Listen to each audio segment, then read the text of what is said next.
Hello, you guys. Welcome to another video slash episode on this podcast slash YouTube channel. Whether you are watching or listening, welcome or welcome back. And today, you guys, what I want to talk about is low key like a little follow up to the story time I last told because I put it like in the thumbnail about the guy you meet at 19. It was a story about that man. If you're a girl, you know exactly what I'm talking about. And if you don't know what I'm talking about, you're too young, baby. You're too young. There is a running joke on the internet amongst girls that's like, I miss the girl I was before, the guy when I was 19. That guy, just know little girls, like young girls, when you meet that guy at 19, he's not your soul. Like, there's so many jokes all over TikTok. And why are they so real? Basically, all these women stating that the man, the relationship, whatever that they had at 19 was so pivotal to their perception of love and how they go about things, and one of the worst relationships I've ever had. And my question is, why is that? Why do I agree? And why is this such a universal experience? No studios. See, what's ironic to me about this theory is guy you meet at 19. Where are most people at when they're 19 years old? Most people are fresh out of high school, first year of adulthood, first year at college, whatever it may be.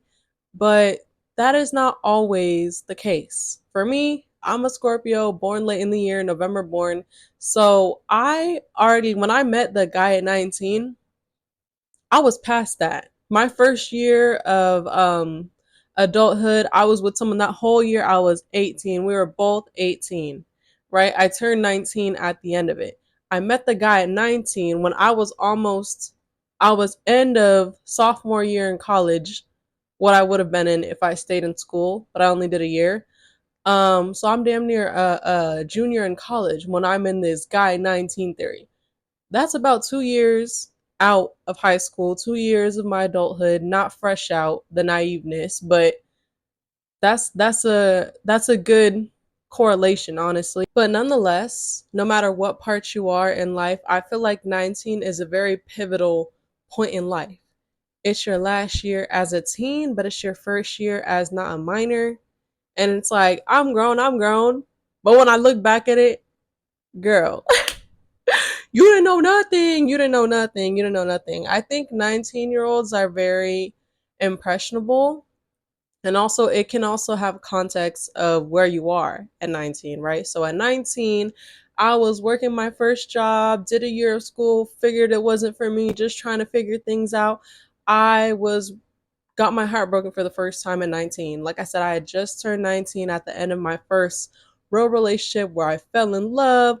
I lost my V card. I did all the things. I was sent into depression for months. Okay. Trying to figure out what I want to do. I'm not in school. I don't have a man anymore. What am I doing? My self worth was at an all time low, like Miss Dochi said. And then a couple months later, this man walks in and he makes me feel like, wait a minute. Like, I'm the prize. I'm everything you've been looking for. You'll do anything for me, unlike what I just went through. Okay. I think another key point for me to mention in that relationship was that was my second love, as I had just stated. The whole relationship I was in fresh out of high school was my first love, a lot of my first. I hear a lot of theories about second loves being way different from first loves, where if you really want to dive into that, I literally have a video called The First Love Theory. Because the second love, the first love, you're so naive and everything's so new and you're so like free. Something I love and hated about first loves. You're so free because I'm like, I don't know what heartbreak feels like. I didn't know what love feels like. I didn't know what emotional attachment to some. So it just feels so freeing. And like when someone's just feeding you all this, it's like I don't have any experience with anything else. So it's like, what do I have to not trust you or to whatever? The second love, you ain't stupid. Well, I still was, but I still was just a little bit. You have experience. You've experienced heartbreak. You've experienced hardships in relationships. You've experienced hard conversations. You've experienced what it felt like to be super delusional, to think nothing could ever break you up. between you and this person. Now you know. Breakups are a possibility. Falling out of love is a possibility. People are not always what they seem. So you come in so much smarter, but I feel like it can almost be a little bit worse. It can almost be a little bit worse because I saw huge changes in myself from first love to second love. First love, baby, as we all were. Anxious attachment to the T. I was secure at first because I didn't know what love was. I didn't know what attachment was. I didn't know what emotional connection and sexual connection. I didn't know all that was. But then when I got it, and then I'm like, oh, so this is the first time I've ever experiencing this. I'm gonna hold on and grasp on, and this is it. It doesn't matter what you do, baby, because I'm connected. Anxious attachment on 10. Anything. I would leave if you would do this. I would leave. Girl, no, you wouldn't. Because you were anxiously attached. That man had to pry my ride or die off. I laugh now, but it's so not funny. Y'all know how crazy we get the first time we're in love. And then the second time in love, my boy at 19, I feel like I was the complete opposite. I had done so many months being depressed and rebuilding my self worth and knowing again, I'll be okay on my own, blah, blah, all this. So I'm like, I was low key avoidant because I was dating someone super anxiously attached who I don't know why. I think men's brains don't always develop as quick as I like. He had more dating experience than me, but he was super anxious as to like, you're the one, we're never breaking up, blah, blah, sounding just like the first guy. But I wasn't buying it. I was like, well, you don't know that. You don't know what's going to happen, blah, blah. And I was way more secure at first. And then I think I gradually became avoidant the more anxious this person grew and when the abuse started. Because if you guys aren't new to my channel, um, yeah, half my half my channel, half my reflections are me recovering from abuse and a year of dealing with my abuser and almost 2 years of rebuilding before I even touched another man again. So comment right now, ladies or gentlemen or non-binary people, anyone who you could relate. That boy at 19, relationship at 19, were you the anxious or the avoidant? Because I swear, you guys are one or the other. None of y'all are secure. Because you guys are just 19 trying to figure it out. It's okay. It's okay. We learn and we move on. When I tell you I wish that I seen Man at 19 memes and stories while I was in it, because being in an abusive relationship, I felt so alone. I felt like there's no way somebody could relate to this. I can't even believe that I'm in it. Like I literally, but also it's hard to see when you're in it. Like you're in relationships and you hear so much ridiculous stuff, but you're just like, but I love them, or maybe they didn't really mean that, or whatever. And then you get out and you realize that that person is a whole menace to society. Y'all, I had the boy at 19 theory in my notes for quite some time, but literally everything that's flooding the media right now is really triggering, but really important as someone who that 19 relationship was abuse and who dealt with another terrible man after that. And just like, y'all, from the very popular trial going on to the new restraining order allegations, it's just like as a victim, it's so nice to see justice being served and going in the right direction. But it's so triggering because again, like I said, when I was in it, I feel like ain't no way someone could relate to it. I hear these stories in the media, they sound like my ex. They they sound like my exes. They literally sound like my exes. When you're 19, right, you're trying to figure it all out. You're fresh. You don't really have a career. You might not even know. You might have a major. You might switch majors. You might just be working a job. Blah, blah.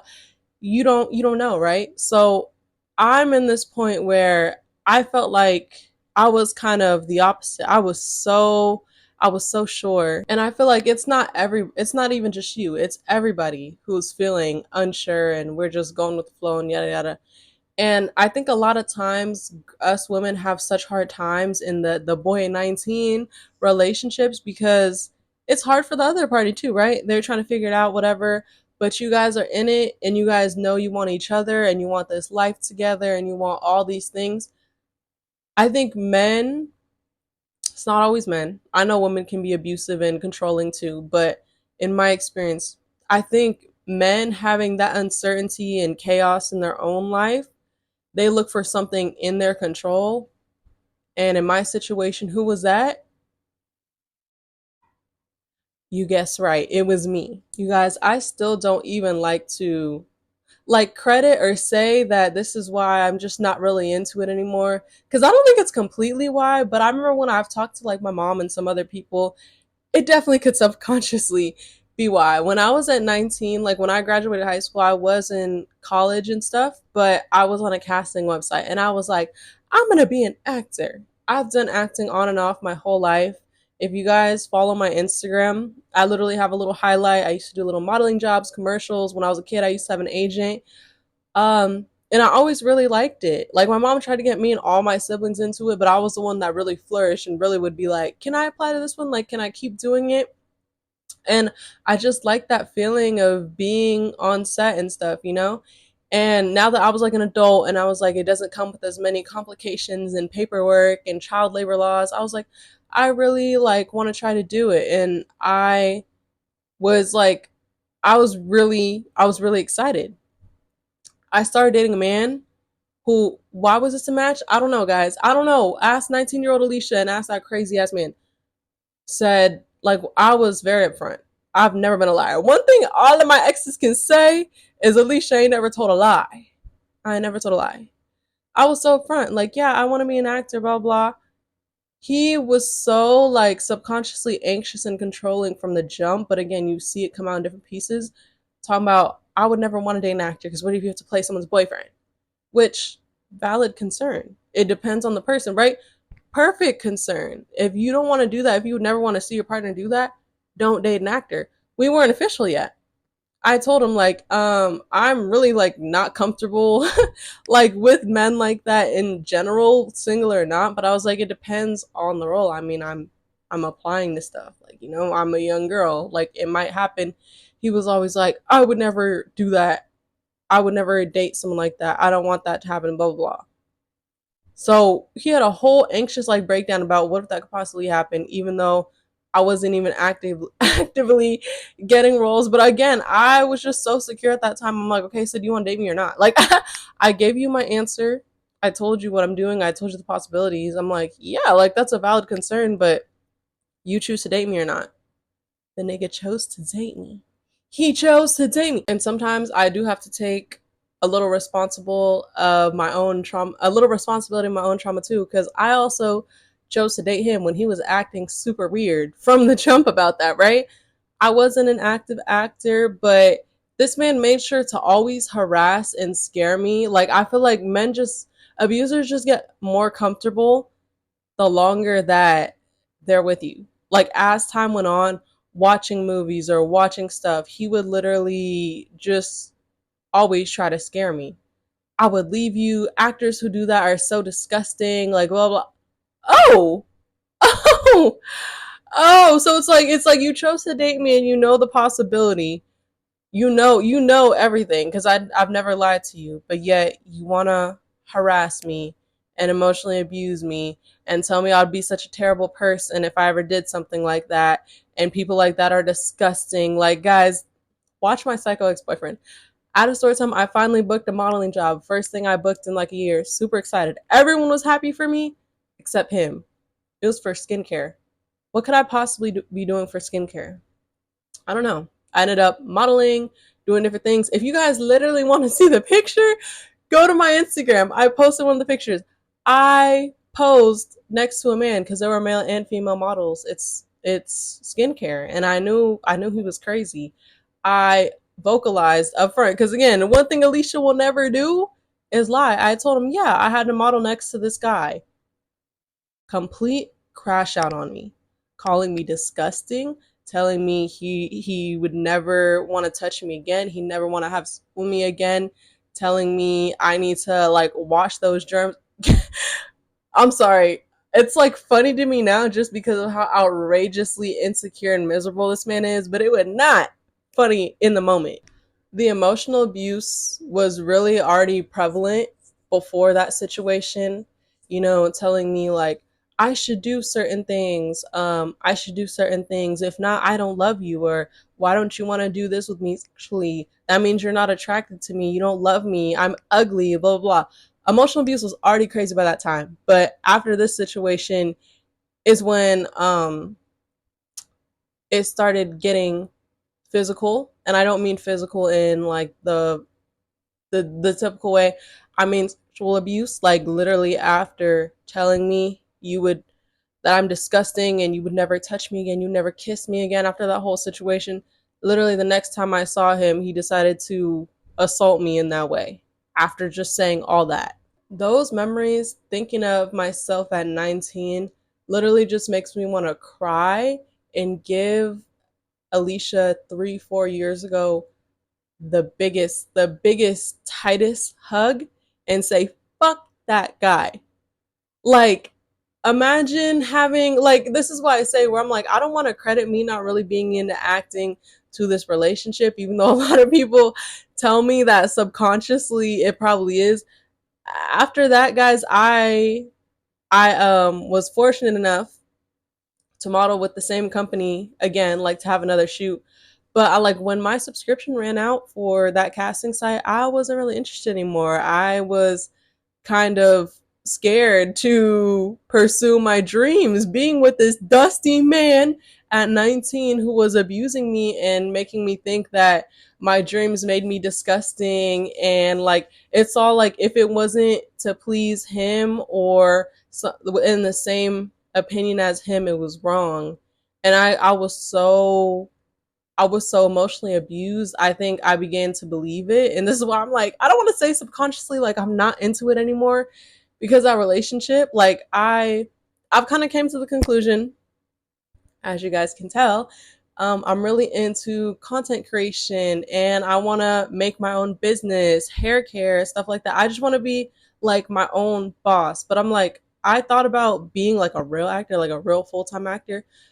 I was like, especially, I'm a lot better now, but with like the anxiety I used to deal with after going through abuse and like the panics I used to have, I was like, it kind of seems like too demanding. You know, I'm a homebody. I'm a chill, scheduled person. Like, to have to go places far from home and have to show up every day no matter how you feel. I was like, it kind of just sounds like too demanding of a job that I would want to have. I'd rather prioritize something more low maintenance, being able to be there for the people I want, being able to be in my own space. And that's why I feel like I'm not too interested.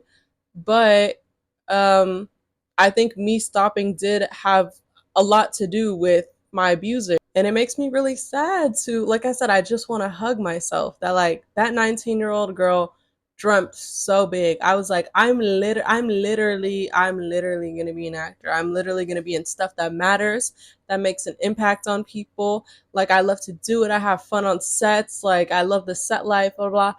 And it's just like, who would I have been if I wasn't with that man at 19? It all comes back full circle. Like, it all comes back full circle. Like, it's literally just a difference in partners. Although the man who broke my heart at 18, the first year out of high school, was bad, he was supportive of my dreams. And it's so sad that in that 19-year-old relationship, that supporting my dreams was up for debate. When that should literally be a fucking given. That should be a given. If your dreams aren't hurting anyone, and like I said, it's not the fact that that man had, his anxiousness about what it had to do with. I think all those feelings are valid, and I would always validate him in that. But again, life is too short to be settling for something you don't really want. If you don't want to date a girl with those possibilities and those big dreams, don't date her. But instead, you want to diminish her light and kill her dreams. And as long as you want her life to be what you want her life to be.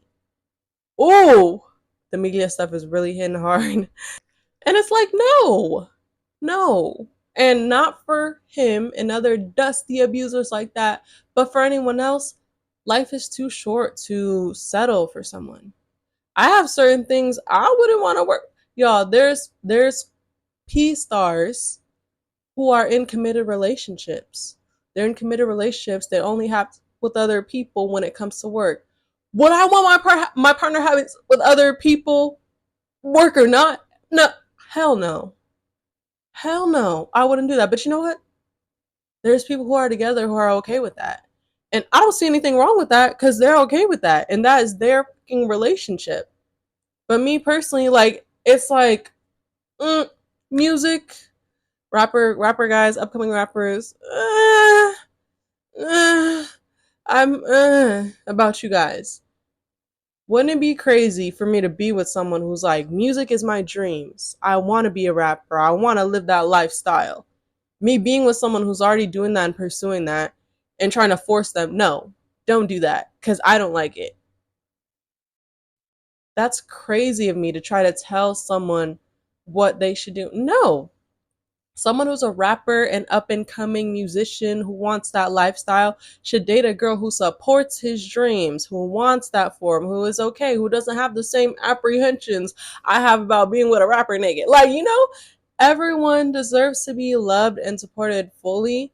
And man, like at 19, that not knowing and just wanting control and wanting certainty in one area of life is really, really hard. Um, yeah, and that is why when you're 19, that will be the worst relationship ever. No, I'm playing. Am I? I don't know. So, to any of my young lovers out there, 19 or not, I'm not gonna lie. As a 22-year-old girl, I'm still very young.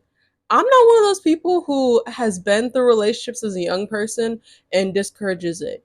Oh, it don't even matter. Like, don't be in a relationship. No, people like love, they like companionship. And my young relationships, although painful, they all taught me something and made me who I am, right? I'm not one of those people that's gonna tell young people, no, don't date at all. Not super young, obviously. Like I feel like high school, cool, but I'm not one of those people. To any of my young lovers out there, yes, go after what you want. Have connections with people. Have your first experiences. It's obviously not everyone at 19. It's just, some reason it's just very common. But just remember when you're in those situations, know your boundaries, know your limits, and choose reality over love. A lot of times we think love is all you need, love overcomes everything. It's really not. It's really not. There's way deeper things than love. Like I left my last situation not because I didn't love that person or care for them, because I knew it wasn't going to work. I knew I deserved better. And I love that I have that power, and I gained that power when I left my abuser after a year and when I left my last crazy ass ex. I'm so glad that I have that power, like I said, rather than me when I was 18 prying and holding on to something that was never going to change. So, yeah, write out what you want, write out your non negotiables. People aren't going to be perfect, but have those hard conversations. If you want things to last, have those hard conversations and clock what people do, not what they say. That's a word. That is a word. Anyway, thank you guys so much for listening. I hope I said something that uplifted you, enlightened you. Like I said, I just want to speak because honestly, it's kind of an anxious time for me right now as a victim of abuse, consuming all the media. Like I said, it's important, but it's triggering. I have so much to say. I'll of course be saying a lot more, but yeah, I just want everybody else to be um better and to go about things the right way and to hopefully avoid some things that I've been through and that we're seeing going on. But also clock it. Because what I mean, I'm talking about I hope you guys avoid things, but things happen to us. Nothing was warranted. So don't ever. Any of the men in here try to Men who support women on this channel only. Okay? Listen, support, respect Black women the first time, all day, every day. I stand with Cassie. I stand with Hallie. I stand with anyone who can relate. And to anyone who can relate, I hope this just feels like a hug. Talk to me in the comments. Let me know something. Let me know anything that spoke to you. Don't forget to like, comment, and subscribe to this channel. And I will catch you guys in the next one. Bye.